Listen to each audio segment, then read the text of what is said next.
I'm 79 years old, and I wasted 52 years chasing ghosts. Not literal ghosts, the kind that wear expensive suits, the kind that promise you meaning if you just work a little harder, sacrifice a little more, climb a little higher. I built empires, I accumulated wealth, I had my name engraved on brass plaques and etched into corporate directories. And you know what all of that is worth to me now? Nothing. Because the things I was chasing, they don't last. They evaporate the moment you try to hold them. And the things that do last? The things that would have filled these final years with warmth instead of silence? I let them slip through my fingers while I was too busy reaching for the next promotion, the next deal, the next validation from people who forgot my name the day I retired. If you're watching this, you're probably ambitious, driven. Maybe you're in your 20s or 30s, convinced that success is just around the corner if you push hard enough. Maybe you're in your 40s or 50s, exhausted, but telling yourself it'll all be worth it soon. I was you. For 5 decades, I was you. Stay with me. Because what I'm about to tell you could save you from becoming me. I was 26 when I got my first real career break. 1970. I was working in sales for a manufacturing company in Ohio, and they offered me a management position in their Chicago office. Better pay, better title. My wife Caroline was 7 months pregnant with our first child. I remember the conversation we had at our kitchen table, the yellow Formica one with the cigarette burn on the corner. She was folding baby clothes, little blue onesies we'd bought at a yard sale, and she asked me, "Do we really need to move right now? Can't this wait until after the baby comes?" I told her this was our chance. Our chance, I said, like I was doing it for both of us, like she'd asked me to uproot our life 2 months before becoming a mother for the first time. We moved. I threw myself into the job. 60-hour weeks turned into 70. 70 turned into whatever it took. Our son Daniel was born in October. I missed it. Not because I was out of town. I was 20 minutes away in a conference room, finalizing a contract I was convinced would make or break my career. Caroline never said much about it. She just withdrew, a little at a time. So slowly I didn't notice until the distance between us was a canyon I couldn't cross anymore. For years I believed I was being responsible, providing, building a future. I'd come home late, always late, and she'd have dinner waiting. Daniel would be asleep. I'd eat in silence, maybe watch the news, and fall asleep reviewing reports. Weekends were for catching up on the work I couldn't finish during the week. When Daniel was 6, he made me a Father's Day card. Construction paper, crayon drawing of stick figures holding hands. He'd written, "I love you, Daddy. I wish you lived here." I lived there. That was my house, my family. But he was right. I didn't live there. I just slept there sometimes. I convinced myself he'd understand when he was older, that he'd see I was sacrificing for him, building something he could be proud of. The truth? I was building something I could be proud of, something that made me feel important, necessary, successful. By the time I was 38, I'd been promoted 3 more times. VP of Sales, then Senior VP, then Regional Director. Each title came with more money, more prestige, more hours. Caroline and I barely spoke anymore. Not fighting, that would have required energy, engagement. We were just roommates, co-managers of a household. Daniel grew up. I have photos of him at Little League games I never attended, science fairs I missed. The high school graduation I almost skipped because I had a critical meeting in Denver. Caroline made me go. I'm grateful for that. It's one of maybe 5 memories I have of actually being present in my son's childhood. One memory that haunts me. Daniel was 14. It was a Saturday morning, rare that I didn't have somewhere to be. He knocked on my home office door. Yes, I had an office at home, because of course I did, and asked if I wanted to throw a football around. I looked at him, my son, skinny kid with his mother's eyes, asking for 20 minutes of my time. I told him I had reports to review. Maybe later, bud. He said okay. Closed the door quietly. He never asked again. I'm not going to tell you yet when I figured out what I'd done. That realization, it didn't come all at once. It came in pieces. Fragments. Little cuts that bled for years before I understood I was bleeding out. The first cut came when I was 53. My company was acquired. Corporate restructuring, they called it. I'd given them 27 years, built entire divisions from nothing, and they offered me early retirement with a severance package. I was relieved, excited even. I'd finally have time to travel, to relax, to reconnect with Caroline and Daniel. I'd done it. I'd reached the finish line. Except when I got home and told Caroline, she didn't smile. She didn't celebrate. She just looked at me across that same kitchen table, different house now, granite instead of formica, and said, I don't know who you are anymore. What are you talking about? I asked. We can finally do all the things we've been putting off. You've been putting off, she said. I stopped waiting 20 years ago. I didn't understand. I was angry, actually, defensive. I'd provided for her, for our family. We had a beautiful home, financial security, everything we could need. How dare she act like I'd failed? But I didn't understand this until 3 years later, when she filed for divorce. 56 years old, sitting in a lawyer's office, dividing up 3 decades of marriage like it was a business transaction. Because that's what I'd turned it into. Daniel sided with her.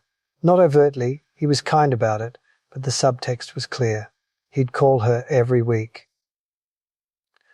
Me? Once a month, if I was lucky. He'd gotten married at 29.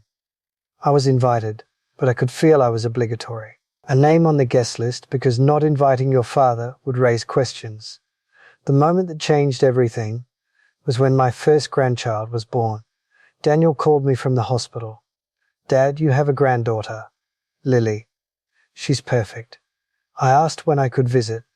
There was a pause, a long one. We're pretty overwhelmed right now, he said. How about in a few weeks? A few weeks turned into 2 months. When I finally met Lily, she was already smiling, cooing, tracking faces with her eyes. I'd missed the newborn phase entirely. And as I held her, this tiny person, my son's daughter, I watched Daniel with her. The way he looked at her, the gentle way he supported her head, the wonder in his face. And I realized he never looked at me like that. I'd never given him a reason to. That's when it hit me. Not gently, not like a gradual understanding, like a freight train. I started crying. Right there, holding my granddaughter. Daniel asked if I was okay.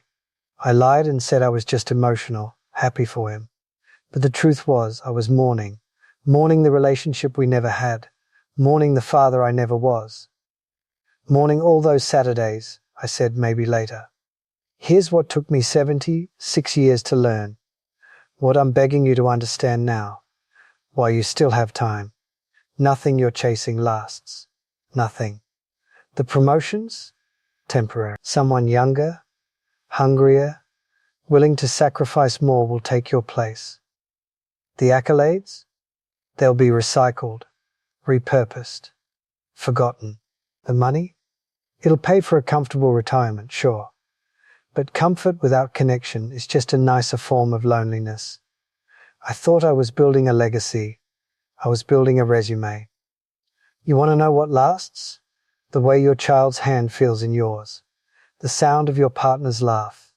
The inside jokes that only make sense to people who've done life with you. The quiet Sunday mornings. The forgiveness you extend and receive. The presence you bring to ordinary moments. Those things compound. Like interest. Except the returns aren't financial. They're relational, emotional, spiritual. Miss enough of those moments, and you wake up one day with a full bank account and an empty life. Second lesson, the people you love won't wait forever. I thought Caroline would always be there. I thought Daniel would always want a relationship with me, that I could make it up to him later. But people reach a point where they stop hoping. They adapt. They learn to live without you. And by the time you're ready to show up, they've already reorganized their lives around your absence. You're not owed unlimited chances. You're not guaranteed tomorrow. The people who love you right now, today, are making decisions about how much energy to invest in you. Every time you choose work over them, every time you say later, they're adjusting their expectations downward. Eventually, those expectations hit zero. Third lesson, success is a terrible god. Oh, it promises everything, meaning, purpose, respect, fulfillment, and it delivers, briefly. You hit a goal, feel great for a week, maybe a month, and then you're empty again, chasing the next thing. Because success doesn't fill you, it just creates a bigger void that demands more sacrifice. I worshipped at that altar for 50 years, and you know what that God gave me in return? Loneliness. The cruel irony is that the things I sacrificed to achieve success were the only things that could have made success meaningful. I wanted to build something my family would be proud of, but in building it, I lost the family. Fourth lesson, you can't negotiate with time. You think you have more of it than you do. I remember being 30, thinking 50 was ancient, that I had decades to course correct. Then I was 50, thinking I'd reconnect with my family in retirement. Then I was 65, wondering where the years had gone. Now I'm 79. And I'd give everything, every dollar, every achievement, every accolade, for one more Saturday with 14-year-old Daniel throwing a football in the backyard. But time doesn't negotiate. It doesn't care about your intentions or your plans. It just moves. And the moments you miss are gone. Forever. Fifth lesson. Regret is heavier than discipline. Right now, it might feel hard to set boundaries at work, to say no to overtime, to choose family dinner over a networking event. That discomfort, that fear of missing out professionally, it's real. But it's nothing compared to the weight of regret. I live with that weight every single day. It's the first thing I feel when I wake up. It colors every interaction with my son, every moment I don't get with my grandchildren. It sits on my chest at night when I'm alone in my apartment, wondering what my life would have looked like if I'd just chosen differently. Discipline feels hard in the moment. Regret is hard forever. So what do you do with this? How do you avoid becoming me? If you're in your 20s or 30s, you still have time. God, you have so much time. But you have to start now. Not next year, not after this promotion, now. Set boundaries. When you leave work, leave work. Put your phone in another room during dinner. Schedule time with the people you love and treat it as non-negotiable. I know your boss will pressure you. I know you'll feel like you're falling behind. But I promise you, the gap you think you're creating in your career is nothing compared to the gap you'll create in your relationships if you don't protect them. If you're in your 40s or 50s, you're where I was when I still thought I had time. You don't. Your kids are growing up. Your parents are aging. Your partner has been waiting for you to show up, and their patience isn't infinite. This is your last chance to course correct before the damage becomes permanent.